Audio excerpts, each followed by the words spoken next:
Hi, మళ్ళీ ఇంకొక over night oats recipe అనమాట. సో ఇందులో యాక్చువల్లీ ఇది చాక్లెట్ ఓట్స్ చేసుకున్నాను నేను. సో ఈ రెడ్ కలర్ ఉంటుంది కదా, డిమార్ట్లో తీసుకున్నాయి మెజరింగ్ కప్స్. యాక్చువల్లీ ఈ రెడ్ కలర్ యూజువలీ రెడ్ కలరే వాడతా. ఒకరికి ఒక కప్ వేస్తే చాలు. అంటే ఇది యాక్చువల్లీ ఇది కదా 1/4 కప్ అనమాట, 1/4. సో ఈ కప్తో ఓట్స్ వేసుకుంటా ఎప్పుడు. అండ్ మిల్క్, ఈసారి మిల్క్ వేస్తున్నా. సో జస్ట్ ఐబాల్ చేసుకుంటా యాక్చువల్లీ, ఎక్కువ ఏం ఆలోచించాను. అండ్ వన్ బనానా వేసాను. And apart from that protein powder వేసాను. యాక్చువల్లీ నా ప్రోటీన్ పౌడర్ చూపిస్తా. ఇదనమాట నా ప్రోటీన్ పౌడర్, హోల్ ట్రూత్ది. యాక్చువల్లీ చాలా ముందు చూపిస్తున్నా.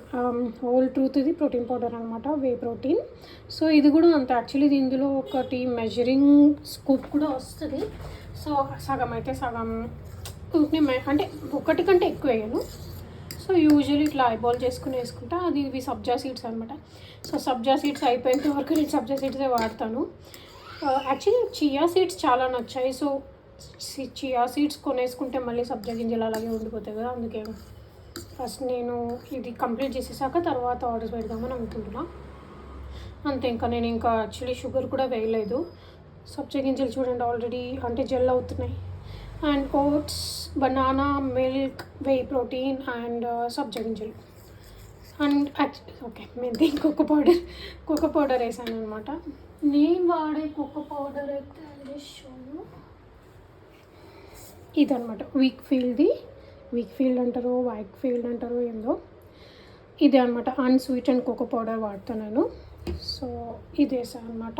యాక్చువల్లీ ఇంకొక రెసిపీ కూడా ఉంది కాఫీతో, అది నెక్స్ట్ టైం యూజ్ చేస్తాను. ఈసారి కాఫీతో ఏం చేయలేదు నేను. సో యా, ఇదే నా overnight oats. And actually ఈరోజు నేను డిన్నర్కి బయటకు వెళ్తున్నా. మా ఫ్రెండ్ బర్త్డే ఉన్నింది. సో తను ఇన్వైట్ పంపించారు, అందుకే నేను వెళ్తున్నాను.